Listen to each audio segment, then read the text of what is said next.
নমস্কাৰ সকলোকে আজি আকৌ নতুন এটা মিনি ব্লগ লৈ আহিছোঁ আৰু আমাৰ হেঁপাহৰ ৰঙালী বিহুলৈ আৰু মাত্ৰ মাজতে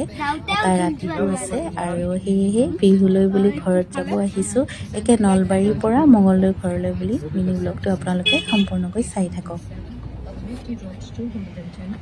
হেল্ল' গৈ আছা কৈ দিয়া গাঁৱৰ ঘৰত জমনি কৰোঁ আৰু হেল্ল' গাইজ বিহুৰ বাবে আমি ঘৰলৈ যাই আছোঁ আৰু যাই কিনে মোৰ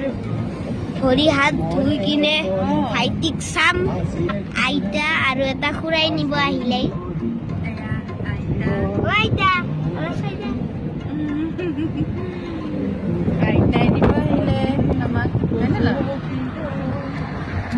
নাজাৰাটো কেনেকুৱা কৈ দিম এতিয়া নাজাৰাটো কেনেকুৱা এচাহে নাজাৰা আমি নাজাৰাবিলাক চাই আছোঁ আমাৰ নলবাৰী জিলাৰ নাজাৰাবোৰ নলবাৰী জিলাৰ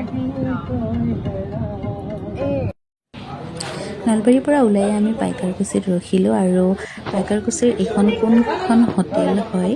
আৰু হোটেল এণ্ড ৰেষ্টুৰেণ্ট যিসকলে চিনি পাইছে কমেণ্ট কৰিব দেই আৰু এইফালে চাহ খাই লৈ তাৰপিছত আমি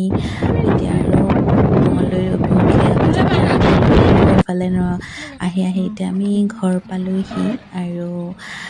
এতিয়া আৰু ল'ৰাক কোনে বাই দুদিনমান সি আকৌ মুকলিকৈ থাকিব পাৰিব আনফালে এয়া মই ঘৰত সোমাই অকণমান চাফ চিকুণ কৰি ল'লোঁ তাৰপাছত ইফালে দেউতাই পচলা কাটি আনি দিছিলে পচলা কুটি আছোঁ ইফালে আনফালে মণিয়ে নাৰিকল ৰুকি আছে ইফালে ল'ৰাই দেখিছেনে ঢোলৰ বাদি এয়া পচলাত এপ্লাই কৰি আছে গতিকে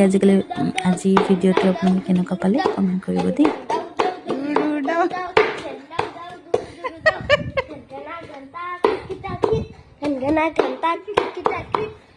Gana